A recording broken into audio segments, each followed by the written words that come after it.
Para aquellos que no me conocen, soy el pastor Moisés Bejarano y tengo el privilegio de trabajar con un equipo pastoral de hombres y mujeres que oran, que ministran y que estamos creciendo juntos. Nuestra iglesia está llena de líderes muy dados a la palabra de Dios, personas que se entregan por completo y que están orando. Nuestro equipo de oración está orando constantemente por cada uno de los que están aquí. Aunque no te conozcan, antes que llegaras tú hoy, ya estaban orando por ti. Quiero que sepas eso. Muy bien, y pues si es tu primera vez, te invitamos a que pases por la mesa de los próximos pasos. Hay 2 mesas en la parte de atrás del edificio y ahí puedes pasar y puedes dejarnos saber que estás aquí. Y nosotros con mucho gusto vamos a estar haciéndote seguimiento de la semana, vamos a estar llamándote para orar contigo entre la semana y pues saber cómo podemos orar con mayor definición, ¿verdad? De la misma manera también, si es tu primera vez viéndonos en línea, queremos darte la bienvenida. Espero que este mensaje y que este servicio sea de bendición para ti. Y si tú consideras que esta palabra es una palabra que te está bendiciendo, te invito a que la compartas en tus plataformas sociales o en tus medios sociales. Puedes ir a Sunrise Church Español en el canal de YouTube, y ahí puedes tomar el enlace y compartirlo con una persona. Amén. Entonces vamos a entrar en materia. Estamos en una serie que hemos titulado Aquí para quedarnos, por nuestra iglesia, por nuestra ciudad, por nuestro mundo. Y cuando hablamos de eso, pues la semana pasada estuvimos hablando sobre la iglesia y cómo Dios nos había llamado a quedarnos aquí para nuestra iglesia. Pero hoy quiero hablarte sobre el mundo. Una de las cosas que el Señor me ha permitido hacer, y la verdad es que para mí ha sido transformadora, es hacer viajes misioneros o trabajar en el ámbito misionero o trabajar con grupos étnicos diferentes a los míos. Y en otros idiomas diferentes al mío. Y a veces cuando uno trabaja con misiones, uno puede tener la actitud equivocada misional. Uno puede pensar de que uno va a un sitio a llevar la bendición. Pero es mi experiencia y la mayoría de los misioneros que yo conozco, que nosotros a veces vamos a un sitio pensando que llevamos la bendición y resulta ser de que el que recibe la bendición soy yo. Óigame lo que estoy diciéndole. En asuntos misionales, usted es más bendecido de lo que usted siempre da. ¿Me estoy explicando o no me estoy explicando? En asuntos misionales, usted siempre es mucho más bendecido que lo que usted da. ¿A qué me refiero con eso? Me refiero a que a veces llegamos a un sitio y llegamos con una bolsa de dinero, porque a veces en las misiones uno lleva dinero a los lugares, y uno piensa que uno llevó ya la bendición.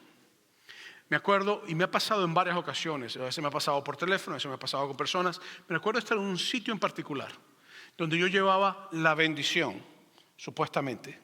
Y al llegar al lugar, había la persona que estaba para reunirse conmigo, y yo llego con toda la agenda y todo lo que se tiene que mover y todo el asunto. Y el hombre se me queda mirando y me dice, Moisés, digo, ¿qué pasó? Y me dice, ¿cómo está tu corazón? Esas palabras para mí fueron como una bomba que detonó internamente porque mi corazón estaba cargado. Y en vez de yo ir a llevar la bendición, yo recibí ministración ese día y fue una bendición para mi vida. Entonces, cuando usted trabaja en asuntos misionales, métase en su cabeza que aunque usted es quizás la persona que está llevando algo, usted va a recibir tanto como usted puede dar. Y a veces va a recibir más de lo que usted puede dar. Y esto es muy importante. Déjenme dar unas cuantas estadísticas antes de comenzar este mensaje que creo que va a ser bendición para ustedes. El mundo es tan grande hoy en la cantidad de habitantes que tiene, que hay 8.200 millones de personas actualmente viviendo. Eso es lo que se cree, lo que se estima. 8.200 millones de personas actualmente se cree que están viviendo en 195 países a nivel mundial. ¿Usted sabe lo que son 195 países? Hay más de 7.000 idiomas o dialectos que se hablan a nivel mundial. Y usted y yo hablamos español. Y a veces no lo hablamos bien. Hay más de 7.000 idiomas o dialectos en el mundo. Se cree que para la época de Jesucristo había alrededor de 300 millones de personas. Se cree. Es lo que se cree. Se estima que al día o diariamente nacen 385.000 personas. Al año nacen 140 millones de personas. Es lo que se cree. Se estima también de que al año mueren 60 millones de personas. Eso es lo que se cree, que a nivel mundial 60 millones de personas mueren anualmente y 140 millones nacen anualmente. Son todas estimaciones, ¿verdad?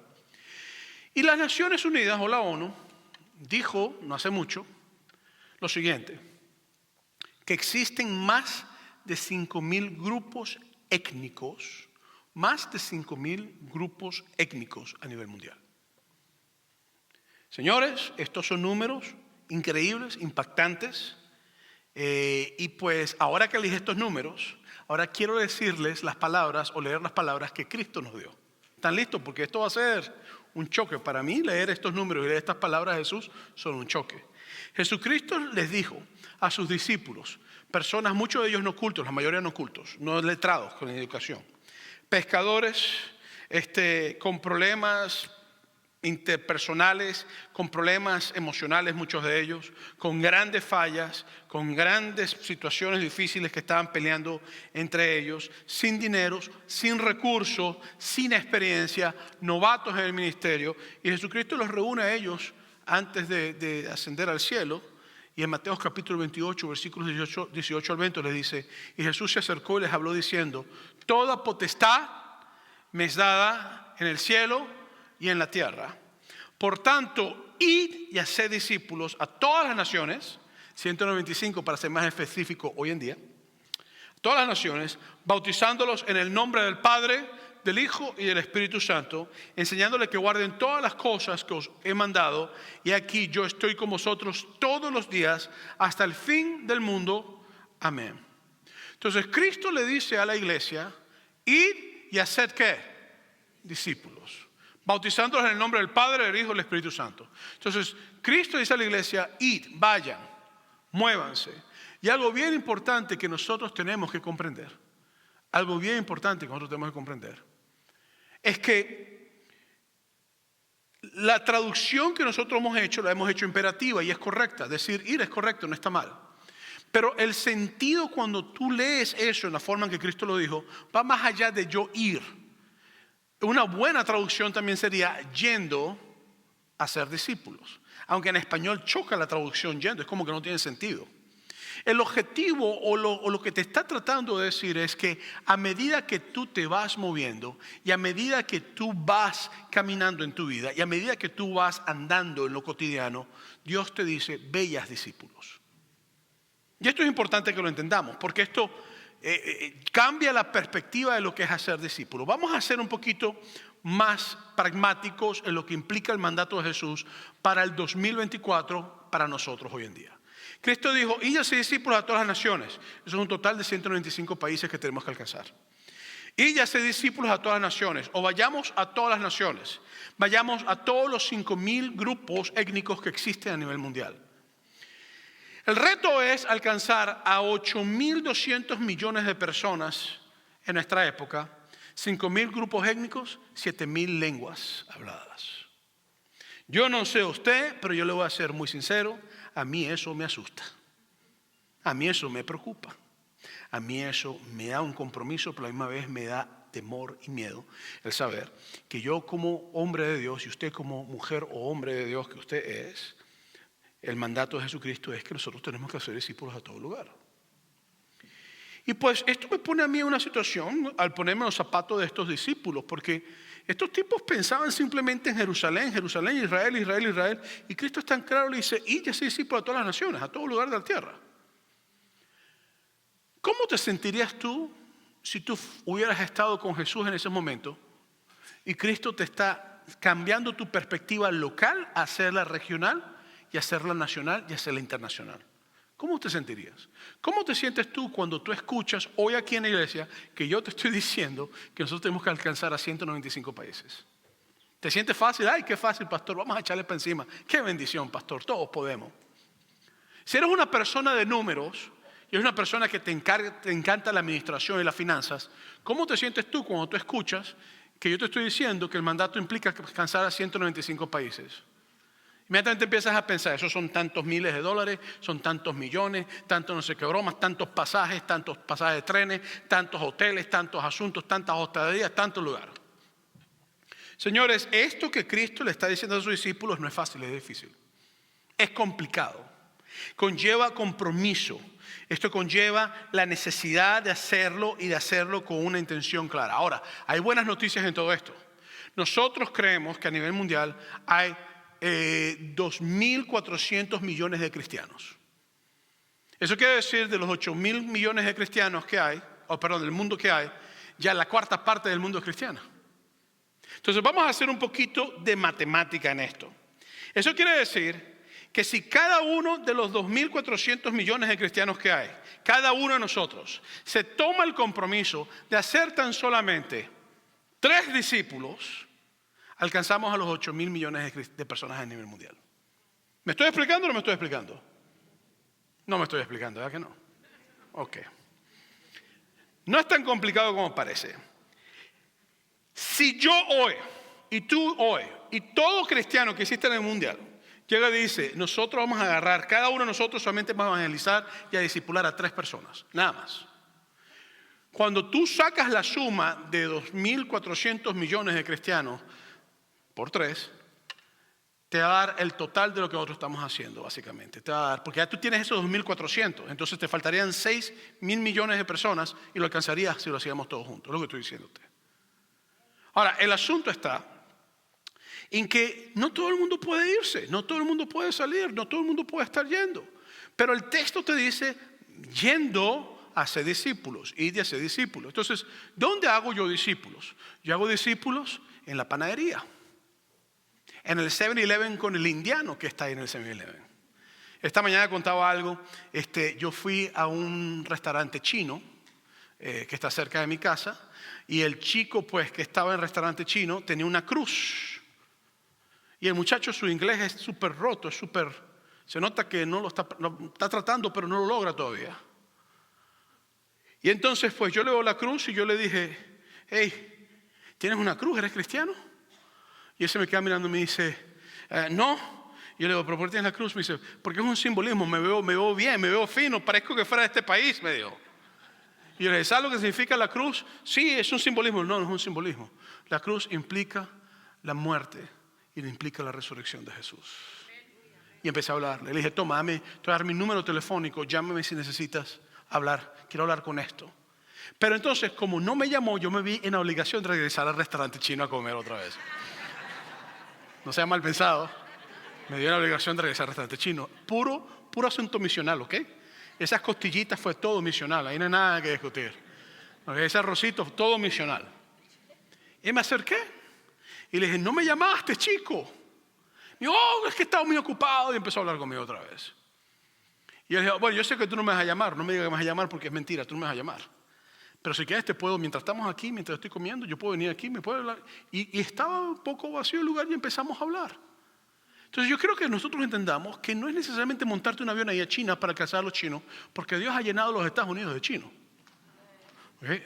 Dios ha llenado los Estados Unidos de guatemaltecos, nicaragüenses, venezolanos, colombianos, argentinos, peruanos, africanos de todas partes del continente africano, europeos de todas partes. Entonces yo puedo alcanzar a otras culturas y grupos étnicos aquí, el vecino tuyo a lo mejor.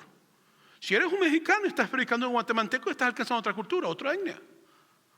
Entonces yo tengo que comprender que esto que Dios está haciendo es relacionado a un concepto de multiplicación.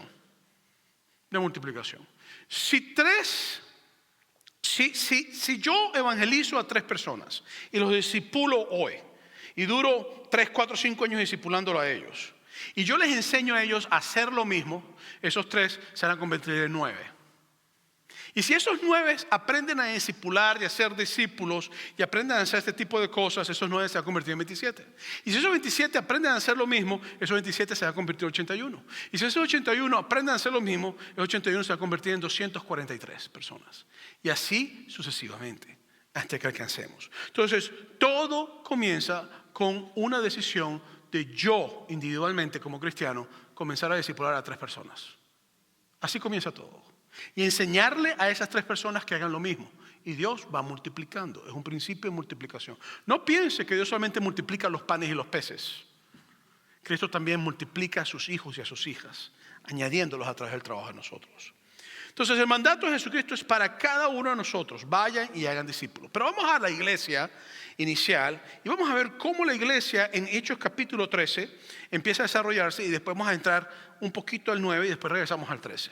Vamos a Hechos capítulo 13 versículo 1. Dice así: había entonces en la iglesia que estaba en Antioquía profetas y maestros: Bernabé, Simón, que se llamaba Níger, Lucio de Cirene, Manaén, el que se había criado junto a Herodes el tetrarca, y Saulo. Entonces este texto comienza hablando de una iglesia totalmente intercultural. Eso es lo que nos está hablando. ¿Por qué? Porque está Bernabé era judío. Simón, llamado el Níger, que de paso Níger en latín significa persona de piel negra. Entonces está diciéndote que Simón venía a una zona donde las personas tenían piel negra. Después te dice de Lucio de Cirene. Cirene es una región en África. Entonces sabemos que Lucio era alguien que venía de África. Después te habla entonces de Manaén, que se crió con Herodes, ese mismo que mandó a matar a Juan el Bautista, lo decapitó. Este se crió con él. Nosotros sabemos que Herodes era una mezcla entre judío y griego, por ahí era la cosa, o romano. Entonces lo que ocurre es que también tiene a Saulo, que Saulo es un judío, pero que es nacido en Tarso, lo cual es una provincia romana. Y todas estas personas están juntos haciendo iglesia y están trabajando en equipo. Y sabemos nosotros que en el capítulo 9, Saulo pasa algo. Capítulo 9 de Hechos, versículo 3 dice: mas yendo por el camino, aconteció que al llegar cerca de Damasco, repentinamente lo rodeó un resplandor de luz del cielo. Entonces, vea lo irónico del texto. Pablo iba haciendo ¿qué? Yendo. ¿Hacia dónde? Hacia el camino. ¿A hacer qué? A matar los discípulos de Cristo. ¿Qué es lo que Cristo nos dijo a nosotros en Mateo capítulo 28? Yendo a hacer ¿qué? Discípulos. Entonces es bien interesante que Pablo está haciendo todo lo opuesto que Cristo nos dijo que hiciéramos. Pablo está yendo por el camino a matar a los que siguen a Jesús. Entonces, en el camino a matar a los que siguen a Jesucristo, Jesús tiene un encuentro con él. Y pues la historia es sencilla. Pablo cae al piso, escucha una voz, habla con la voz le dice: Pablo, ¿por qué me persigues? Es dura cosa dar goces contra el aguijón. Sigue la conversación. Pablo comprende que es Jesús, le queda ciego Pablo, le dice: entra a la ciudad y yo he llamado a alguien que ore por ti. Dios levanta un hombre llamado Ananías. Ananías va y ora por Pablo, y cuando ora por Pablo su ceguera es limpiada, el hombre empieza a ver otra vez, y Pablo ahora empieza a predicar que Cristo Jesús es el Mesías. Entonces en Hechos capítulo 9 versículo 26 te dice: cuando llegó a Jerusalén trataba de juntarse con los discípulos, pero todos le tenían miedo. Con razón, tienen razón, no creyendo que fuese discípulo. Entonces cuando Pablo empieza a predicar, la gente dice: no, chico, tú eres un asesino, tú eres un criminal, tú andas matando cristianos como loco. Nosotros no podemos creerte a ti, aléjense de ese tipo. Pero cuando llegas al versículo 27, vamos a ver a alguien que toma la iniciativa de tomar a Pablo bajo su tutela y empieza a ministrarle a la vida de Pablo. ¿Quién es? Bernabé. Hechos capítulo 9, versículo 27 dice: entonces Bernabé, tomándolo, lo trajo a los apóstoles. Esto era bien peligroso, porque si Pablo no se hubiera convertido de verdad, entonces Pablo hubiera sabido dónde estaban todos los apóstoles y hubieran aniquilado a todos los apóstoles de la iglesia. Por eso no comía cuento. Ese es donde ponía la bala, ponía la hoja y caía la bala. Entonces Bernabé toma un paso de fe y empieza a trabajar con Saulo. Y les contó cómo Saulo había visto en el camino al Señor, el cual le había hablado, y cómo en Damasco había hablado valerosamente en el nombre de Jesús. Entonces Pablo llega y va ante el liderato de la iglesia, empieza a trabajar con ellos, empieza a estar, y Bernabé empieza a invertir un proceso en la vida de Pablo y empieza a trabajar con él y empieza a presentarle a los líderes de la iglesia y empieza a creer en él. Eso tiene que ver con un proceso de hacer discipulado. Eso es lo que Bernabé está haciendo. En algún momento en tu vida alguien tuvo que creer que Dios podía hacer algo en ti. En algún momento de tu vida hubo el riesgo de caminar contigo y alguien tuvo que tomar ese riesgo. Y Bernabé fue el que tuvo ese riesgo. Y ahora Pablo, irónicamente, se está reuniendo con los mismos que él quería matar. Ahora se está reuniendo no para matarlos, sino para hablar de cómo seguir yendo por el camino a ser discípulo. Vamos al capítulo 13 ahora de Hechos. Regresemos al capítulo 13, versículo 2. Ministrando estos al Señor, ayunando, dijo el Espíritu Santo: apartarme a Bernabé y a Saulo para la obra que los he llamado. Entonces Dios escoge a Bernabé y a Saulo y los escoge para hacer una obra. Y Pablo y Bernabé ahora empiezan a trabajar en equipo, empiezan a trabajar como unidad. En el versículo 3 del capítulo 13 pasa algo. Entonces, habiendo ayunado y orado, les impusieron las manos y los despidieron. Y esto se convierte en el primer viaje misionero de Pablo y Bernabé juntos. De hecho, es el primer viaje misionero donde la iglesia envía. No, pastor, que fue Pedro. Sí, pero Pedro fue a ver, pero no fue como viaje misionero, como supervisor. Pablo y Bernabé fueron el primer viaje misionero, los primeros misioneros que la iglesia envía fuera. En el proceso, porque para hacer misiones tú tienes que estar comprometido, porque hay momentos donde tú estás haciendo misiones donde tu vida corre peligro. Y no estoy hablando solamente de misiones foráneas, en todo lugar que tú estás haciendo misiones tu vida puede correr peligro.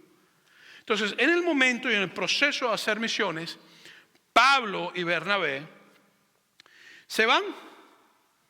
Y empieza la cosa a ponerse difícil. Y Bernabé quiso llevarse a un chico llamado Juan Marcos, y Juan Marcos era sobrino de Bernabé. Y cuando la cosa se puso difícil en el viaje misionero, que podían matarlos, que podían hacerle todo, Pablo se quedó firme en su compromiso, Bernabé se quedó firme en su compromiso, pero Juan Marcos se desapareció, huyó. Entonces, cuando se reúnen nuevamente para el segundo viaje misionero, Bernabé dijo: me quiero llevar a mi sobrino, Juan Marcos. Y Pablo dijo: de ninguna manera, él no está tan comprometido como nosotros. Si nosotros vamos en este viaje misionero y él está con nosotros, a él lo pueden matar, nos van a matar a nosotros, esto es un desastre, él no puede. Y Bernabé dijo: pues yo quiero a mi sobrino. Si mi sobrino no puede ir conmigo, yo no voy contigo. Y Pablo dijo: pues si tu sobrino va a ir contigo, yo no voy contigo. Y se separaron. Y Pablo toma a Silas. Y cuando sigues leyendo después en Hechos, en el capítulo 16, tú vas a encontrar que Silas y Pablo fueron golpeados en un viaje misionero en Filipos, y ahí Silas pasó la noche encarcelado con Pablo, no se rajó. Más adelante, Bernabé siguió trabajando con Juan Marcos, y más adelante, cuando ya Pablo está viejo, que está a punto de morir casi, escribe una carta diciendo a la iglesia: mándeme a Juan Marcos, al mismo que se había corriendo, porque su compromiso con hacer misiones había por fin llegado a un punto estable y está donde tenía que estar. Entonces, para hacer misiones nosotros tenemos que comprometernos. Diga conmigo: comprometernos. Esto es muy importante. Yo no puedo ir al campo misionero sin estar comprometido. El que va al campo misionero y no está comprometido, garantizado que va a tener un choque. Ahí no hay nada que discutir. Entonces, yo tengo que comprender que para hacer misiones yo tengo que comprometerme. Y vamos a estar hablando un poquito más de eso. Pero los cristianos y las misiones globales, porque hay otra realidad: no todo el mundo va a salir a hacer misiones conmigo. No todo el mundo puede. Algunos de ustedes no tienen papeles, a lo mejor no pueden ir. Y decir: hey, vámonos a hacer misiones, vente conmigo, venimos la próxima semana. Ajá, ¿y quién va a estar con tu esposo, con tu esposa o con tu papá? O sea, no puedes. Hay otros que por situaciones de salud no pueden ir a hacer misiones. Entonces, no todos podemos salir, pero todos podemos enviar. ¿Sí me explico o no me explico? No todos podemos salir, pero todos podemos enviar. Y segundo, no todos tenemos que salir foráneamente, pero todos podemos ministrar localmente. No todos podemos salir foráneamente, pero todos podemos ministrar nacionalmente, o por lo menos regionalmente, o por lo menos entre mis vecinos. Recuérdense que el concepto es yendo, haciendo misiones. Ese es el concepto. Entonces, la iglesia de Antioquía manda a Pablo y manda a Bernabé. Y esta gente empieza a hacer un gran trabajo. Estaban sumamente comprometidos los dos. Entonces, yo no puedo hacer misiones sin comprometerme. Yo no puedo enviar misioneros sin comprometerme. Si nuestra iglesia llegara a enviar, y yo eso es algo que mi corazón lo tiene puesto de hace rato, y pues si nuestra iglesia llegara a levantar, a educar y a enviar misioneros, y le decimos: ustedes van, la iglesia tiene que mantenerlos. Y tiene que haber un compromiso de parte de la iglesia para que eso ocurra. Porque las misiones tienen que ocurrir. Yo me acuerdo cuando el compromiso va más allá de los recursos que tú tienes. Vamos a hablar sincero. Yo me acuerdo estando en Venezuela en la clase de misionología en el Seminario Teológico Venezolano. hace muchos años atrás. Y el profesor de misión lo decía decir, en nuestro país nosotros no estamos haciendo misiones como deberíamos hacerlas porque no hay recursos financieros. Y yo me recuerdo claramente en la clase pararme y decir, eso no es verdad. Porque cuando en Venezuela abundaba la plata, el dinero, el billete, tampoco hicimos misiones. Y ahora que no hay recursos financieros, tenemos misioneros en Rusia, en Marruecos, en Turquía, en la India, en el África, por todas partes. ¿Por qué? Porque la misión no sigue la plata y el dinero. La provisión sigue la misión de Dios. Entonces, nosotros no podemos limitarnos en no hacer misiones porque no tenemos recursos. Hoy yo estoy diciéndoles. Nosotros no podemos limitarnos en no hacer misiones porque pensamos que no tenemos recursos. El mandato es, empieza a caminar. Y mientras vas caminando, va a llegar un bote y te vas a desmontar en el bote. Mientras estás caminando, llega un carro. Mientras estás caminando, llega un avión. Y los que son personas administrativas, si eso está grave lo que está diciendo pastor, las cosas hay que hacerlas planificadas. Yo no estoy diciendo lo contrario. Pero voy yo a dejar de predicar porque no tengo micrófono. Vamos a nosotros a reunirnos porque hay un terremoto y se caiga el edificio. La iglesia de Dios está limitada a edificios, micrófonos y billetes y dinero en el banco. Antes que todo existiera, ya Dios era. Y el poder de Dios va más allá de todo lo que existe. Entonces tiene que haber un compromiso claro misional para hacer misiones. Tanto para el que va como el que envía. Si no hay ese compromiso, las misiones no van a ocurrir. Y nosotros tenemos que comprender que ese compromiso, va a haber momentos de sufrimiento, va a haber momentos de austeridad. De hecho, en las misiones que no haya dinero es necesario. Porque entonces es donde los milagros de multiplicación ocurren financieramente. ¿Cómo vas a decir tú como misionero, Dios proveyó, si todo el tiempo te ha suplido toda la plata que necesitas? Pero cuando no hay plata, no hay dinero, y de repente llega la provisión, dices, wow, Dios proveyó. ¿Cómo vas a decir tú, Dios nos protegió y nos guardó, si no hay un intento de asesinato? ¿O si no hay un intento de secuestro? Entonces, en el mundo misional, en el mundo misionero, el que sale a hacer misiones foráneas a lugares peligrosos, donde los cristianos somos asesinados, tiene que estar dispuesto a morir. Y también a ver la mano de Dios liberarlo de la muerte. Y la iglesia tiene que aprender a apoyar, porque no todo el mundo va a ir. Mi oración y mi ruego es que de esta iglesia y de cada uno de nuestros lugares, nosotros podamos mandar misioneros. Comprometidos, de verdad. Dispuestos a hacer la labor con todas sus fuerzas y con todo su gozo. Esa es mi oración. Entonces, está bien que hagamos viajes cortos misioneros, eso es una cosa que nosotros tenemos que movernos a hacer también. Pero yo tengo un conflicto y voy a intentar ser suave, no quiero que quede como una crítica a lo que estoy haciendo. Pero yo tengo un conflicto cuando a veces yo he trabajado con grupos misioneros y se hace un viaje corto de 7 días, y voy a dar como ejemplo Cancún, porque ¿quién no quiere hacer misiones en Cancún, verdad? En Islas Mujeres, ¿verdad? ¿Quién no quiere hacer misiones en Xcaret, verdad? Entonces, llegamos el primer día, porque llegaste ahí, pero el primer día había entonces unos charros mexicanos cantando pura, entonces no podemos ir a hacer nada, porque ese día estamos ocupados con eso. Entonces, al siguiente día vamos a agarrar 3 horitas para ir a un hospital. Entonces, vamos al hospital, tomamos todas las fotos del mundo, llevamos un paquete de $10,000 para el hospital para que ellos puedan hacer lo que tienen que hacer. Tenemos un grupo de 30 personas con nosotros.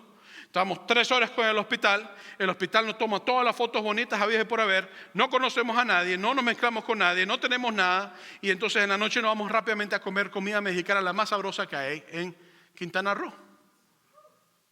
Y después entonces al tercer día, pues hay un evento en la playa, no podemos perdernos ese evento en la playa, ¿cómo vamos a perder? Estamos haciendo misiones, pero hay que disfrutar. Entonces vamos para la playa también. Entonces el cuarto día pues vamos a visitar a un hermano o a una iglesia, una pareja pastoral que están ahí trabajando por mucho tiempo y tienen un asunto de orfanatorio y estamos con ellos solamente 3 horas. Tomamos todas las fotos del mundo habido por haber, venimos, caminamos con video, con fotos, le entregamos un paquete de $5,000 para los niños para que ellos puedan estar bien y para poder comprar comida a los niños y estamos felices porque hemos hecho misiones. Y después Xcaret, el parque más hermoso de Latinoamérica, que tiene que ver con el asunto, y nos metemos en un parque de diversiones llamado Xcaret, y estamos allá hasta el día sábado, ya tenemos que irnos el sábado, y gloria a Dios, hicimos unas misiones gloriosas. Mientras tanto me bronceé, engordé unas cuantas libras y en el proceso aprendí palabras mexicanas como qué chulada de comida. Pero no conocí a los niños del orfanatorio, no hice vida con ellos, no anduve con ellos, no conocí las necesidades verdaderas de esa pareja que estaba ahí pastoreando, no estuve en el hospital, no vi a los enfermos, no oré por los enfermos, pero tengo una cantidad de fotos tan bonitas que cuando se le enseña a la iglesia, qué maravilla lo que Dios ha hecho. Yo no estoy de acuerdo yo no estoy en contra de que si uno hace un viaje misionero, saque días aparte para ir a la playa, ¿por qué no? Pero las misiones no es un viaje turístico. ¿Sí me estoy explicando o no me estoy explicando? Que al final de tus misiones tú puedes hacer 2 o 3 días turísticos, eso es asunto tuyo. Pero la iglesia tiene que comprender que no todos van a poder ir, pero todos tenemos que comprometernos. Porque si un día nosotros mandamos misioneros, no lo vamos a hacer la persona sola. Y yo he podido trabajar con misiones a nivel internacional y me acuerdo una vez que secuestraron a uno de nuestros misioneros en un país africano. Inmediatamente me llegó la llamada a las 5 de la mañana porque éramos un grupo de 25 nada más, que estábamos en el board de las misiones nacionales, estábamos en más de 150 países. Y la llamada fue sencilla: Moisés, te estoy llamando para hacerte saber que acaban de secuestrar a fulanita. El Boko Haram la secuestró. ¿Se acuerda del Boko Haram?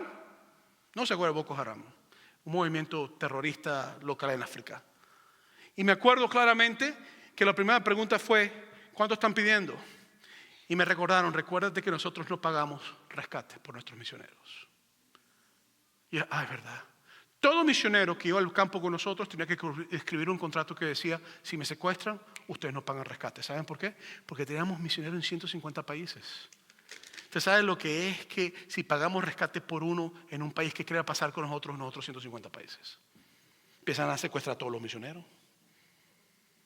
Gracias a Dios ella salió libre. Uno de los hombres que la tenía atrapada era un hombre que estaba apartado del Señor y la dejó irse. Y le dijo a ella: ora por mí porque es muy probable que me maten cuando tú salgas. Y ella salió libre. ¿Sabe dónde está ella? En el mismo país de regreso haciendo misiones. Porque está comprometida. Es su llamado. Entonces, si yo voy a comprometerme a hacer misiones, yo tengo que comprender que ese es el llamado que Dios me ha hecho. Hasta la muerte. Y la iglesia tiene que aprender también a trabajar con los que han sido misioneros y a estar con ellos. Entonces, hoy quizás tú no puedas hacer misiones foráneas, pero Dios te llama a hacer misiones en el mercado. Con el guatemalteco, con el nicaragüense, con el mexicano, con el venezolano. Ahorita los venezolanos somos un buen campo misionero. Hay muchos venezolanos en necesidad. Y hay unos que tienen muy mala fama. Pero yo soy venezolano, yo tengo mala fama.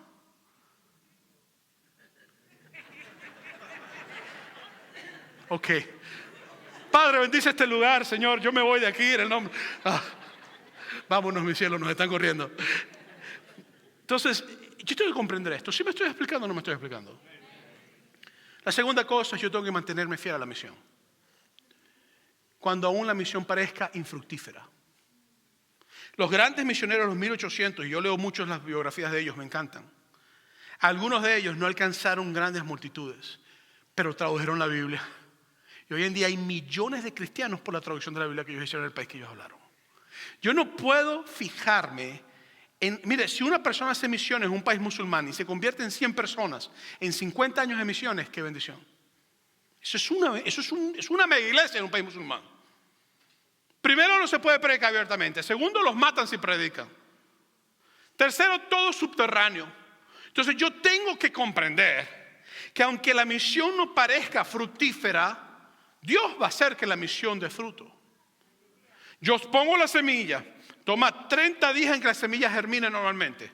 Yo me tengo que ir porque ya me morí, pasando a tener que morir, pero Dios va a hacer que esa semilla eche flor. Dios va a hacer que esa semilla crezca. Mire, si Cristo hubiera medido su labor por el fruto, no hubiera muerto por ninguno de nosotros en la cruz del Calvario. Porque cuando Cristo estaba siendo muerto en la cruz del Calvario, todos los que él había alcanzado se habían largado, se habían ido. Pedro estaba corriendo, Tomás no creía nada, Pedro lo había negado 3 veces, Judas lo habían vendido y los otros estaban peleando entre ellos. La misión de Cristo no perdió la dirección, se quedó enfocada en la dirección. El fruto de mi visión no son solamente las almas que se salvan, es mi obediencia al llamado que Dios me está haciendo. Entonces, si yo quiero tener una misión clara, yo tengo que seguir el llamado que Dios me está haciendo. Si Dios me dice a mí, Moisés, te vas con 5 personas, allá en esa tribu que está allá en el Amazonas, metió nada más quedan 5 de ellos, y yo me voy para allá, ese es mi llamado, ese es mi propósito, y si se convierte uno de ellos, o 2, o 3, o si no se convierte ninguno, si yo estoy haciendo lo que me llamó, mi visión tiene fruto. Porque estoy obedeciendo lo que Cristo quiere que yo haga. Entonces nosotros no podemos medir las misiones solamente en base a lo que aparentemente tiene un fruto de esa manera, porque entonces la cruz de Cristo Jesús no hubiera nunca tenido fruto en el momento de su muerte. Pablo sigue predicando en Hechos capítulo 13, hasta que llega entonces el momento, en Hechos capítulo 13, versículo 45, Hechos 13, 45, dice, pero viendo los judíos, la muchedumbre se llenaron de celos y rebatieron a Pablo, que lo que decía contradiciendo y blasfemando. Aquí comenzó una persecución contra Pablo. Y todo lo que se había alcanzado aparentemente se cayó. Pero después ahí se fueron formando iglesias, grupos, movimientos. Entonces yo no puedo permitir que las circunstancias en el viaje misionero o en el campo misionero mengüen la misión. Yo tengo que enfocarme en la misión. Y enfocarme en el llamado de Dios y ser obediente. Y entonces Dios hace lo que escribió el mismo apóstol Pablo en 1 Corintios capítulo 3 versículo 6. Yo planté, Apolo regó, pero el crecimiento lo ha dado. Esto es importante que yo lo sepa. Así que ni el que planta es algo ni el que riega, sino Dios que da el crecimiento. Y el que planta y el que riega son una misma cosa, aunque cada uno recibirá su recompensa conforme a su labor. El mismo Jesús habló sobre esto también. En Mateo capítulo 25, versículo 23 dice, Señor le dijo, bien, buen siervo y fiel, sobre poco has sido fiel, sobre mucho te pondré. Entonces, si Dios te da una misión muy grande o muy chiquita que sea, no la menosprecies. No la menosprecies. No es que yo quiero estar predicando a multitudes. ¿Cuál es la misión que Dios te ha dado? Predicarle a 3 muchachitos. Tremenda misión tienes. Eso es lo que Dios te ha llamado a hacer. El día que Dios te llama a hacer multitudes, Él lo va a hacer. Pero si te tiene predicando a 3, ese es el sitio donde tú quieres estar. Mira, ¿tú te has puesto a pensar que el Hijo de Dios tenía misión con 12 tipos problemáticos? Egoístas, peleoneros, difíciles. ¿Por qué no hizo Dios nacer a Jesús en el palacio del rey o del emperador?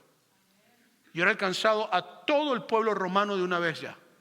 No, lo puso en una misión con 12 cabezones problemáticos, engreídos y alzados, murmuradores y chismosos y mentirosos. Y de esos 12 se multiplicó en 2.400 millones. ¿Me explico o no me explico? ¿Tengo que ser más claro lo que estoy diciendo? Nunca subestimes la misión de Dios en tu vida con una persona. Es que es un niño, pastor. Hay historias de grandes predicadores que han alcanzado a multitudes porque una mujer le empezó a hablar de Cristo cuando eran niños. Entonces, su labor se extiende a través de él. Hay historias de mujeres que han hecho grandes trabajos ministeriales, donde alguien en una escuela dominical, un maestro cuando había en escuelas dominicales, le habló a ella y ella empezó a hacer grandes labores ministeriales. No subestimes la misión porque aparentemente no tenga fruto. Recuérdate, la misión no es tuya. ¿De quién es la misión? De Dios. Él solamente te invita a ti a la misión. Y lo tercero que quiero decirte hoy, para alcanzar al mundo debemos testificar y predicar la palabra. El problema es que nosotros hemos invertido los valores. Nos paramos de hablar. Hablamos y hablamos y hablamos y le decimos a todo el mundo cómo hacer las cosas. Pero nuestro testimonio es dispuesto a lo que hablamos a veces. Entonces, ¿tú quieres predicar efectivamente? Predica con tu testimonio y habla en base a tu testimonio. No estoy diciendo que te vas a poner como yo soy la persona, porque eso sería pecado. A lo que me estoy refiriendo es que tus palabras vayan acorde con lo que tú vives. Entonces, a veces nosotros queremos ministrar a las personas, pero nuestras acciones van en contra de lo que yo estoy predicando. ¿Cuál de las 2 predicaciones tú crees que la gente va a escuchar? ¿La que tú dices o la que tú haces? Entonces uno tiene que comprender esto. Y esto es difícil porque, oye, sé una persona, a veces hay momentos donde uno puede perder los estribos o algo por el estilo. Entonces yo tengo que comprender que en el campo misionero mis acciones son muy importantes. Por eso que Cristo fue tan claro cuando dijo, vayan pues, Mateo 28, 19, 20, y haced discípulos a todos los habitantes de las naciones, bautizándolos en el nombre del Padre, del Hijo y del Espíritu Santo, enseñándoles a compartir todo lo que yo os he mandado y saber que estoy con vosotros todos los días hasta el fin del mundo. Pablo y Bernabé siguieron predicando. Y a medida que fueron predicando, Dios fue alcanzando a las multitudes y después se fue convirtiendo hasta que hemos llegado hoy en día que tenemos una iglesia poderosa a nivel mundial. En Romanos capítulo 10, versículos 14 al 15 dice, ¿cómo pues invocarán a aquel al cual no han creído? ¿Y cómo creerán en aquel a quien no han oído? ¿Y cómo irán sin saber quién les predique? ¿Y cómo predicarán si no fueron enviados? Como está escrito, cuán hermosos son los pies que anuncian la paz y los que anuncian las buenas nuevas. Entonces, en nuestra iglesia, nosotros tenemos varias iniciativas. El próximo sábado va a haber una iniciativa de empaquetar 100,000 comidas para Kenia. 100,000 comidas para Kenia. Hace unos años atrás empaquetamos 50,000 para venezolanos refugiados en Colombia. Después mandamos no sé cuántas para otros lugares. Son comidas que no se dañan, son comidas que las personas pueden llegar y 100,000 personas van a comer, 100,000 familias van a comer. Por eso trabajo. La iglesia está poniendo dinero de frente para hacer esto y estamos haciéndolo. Te invito el sábado a que métete en la página de internet, entre la información y ahí puedes registrarte porque necesitamos muchísimos voluntarios para hacer esto. Entonces, tú no puedes ir quizás, pero alguien en Kenia va a recibir un paquete que tú empaquetaste. Va a sentarse con su hijo, con su hija. Y el que se lo va a llevar, les va a decir, son personas que están orando por ti. Porque vamos a pedirte que ores por la comida que vas a entregar. Es decir, ellos no te conocen, pero ellos creen en Jesús. Y el amor de Jesús en ellos los lleva a amarte a ti. Y les va a hablar sobre por qué tú estás haciendo eso. Entonces, tú actúas, pero el Espíritu Santo que estaba en ti empaquetando la comida aquí, va a estar allá trabajando con una persona. ¿Sí me explico o no me explico? Tenemos también a Lola Ministries, que aunque no son oficialmente parte de Sunrise, ellos son miembros de Sunrise. Y ellos construyen orfanatorios, construyen iglesias, trabajan con niños. Hay otra iniciativa también de otras personas de esta iglesia también, que ellos acaban de abrir una organización misionera que hace operaciones a niños con necesidades especiales en sus bocas también. Y usted puede ser parte de esto. Entonces, no me diga que no hay forma de ser parte de esto. La hay. Y pues nuestro centro de paz que se está siguiendo recogiendo los fondos que hace falta para construirlo, que son misiones locales. Dios nos ha llamado a ser instrumento en sus manos. Y tú tienes la oportunidad de comprometerte a orar por las necesidades. Porque no es solamente ir, hay que orar por los que van. Amén. Lo invito a estar en pie.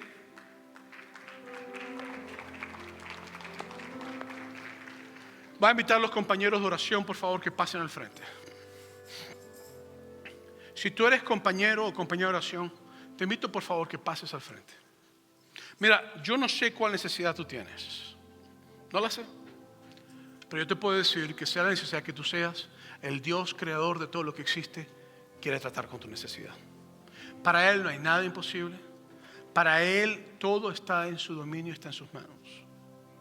Dios quiere caminar contigo en tu dolor y quiere también caminar contigo en los momentos más difíciles y en los momentos de bendición también.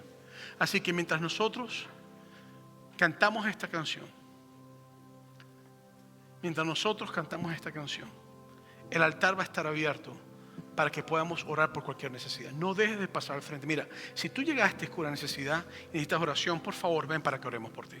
Estas personas han estado orando semanalmente por este momento. Ese encuentro que tú tienes con ellos hoy no es inercia ni casualidad. Ellos han estado orando por ti particularmente, por ese encuentro. Voy a invitar a la iglesia que incline su cabeza y cierre sus ojos en este momento.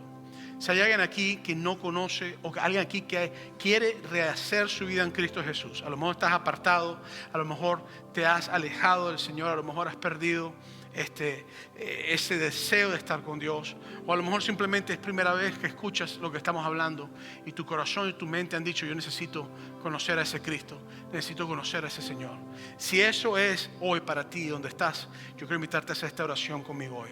Una oración de fe en la cual tú invitas a Jesús a entrar en tu corazón si no lo conoces, y puedes decir: Jesús es mi Salvador hoy.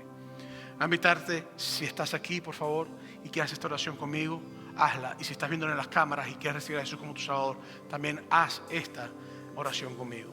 Padre, en el nombre de Jesús te doy mi vida, te entrego mi corazón. Gracias por Jesús que murió por mí en la cruz del Calvario. Gracias porque Él es mi Señor. Gracias porque es mi Salvador. Te entrego todo lo que soy. Esto te lo pido, Padre, en el nombre de Jesús. Amén y amén.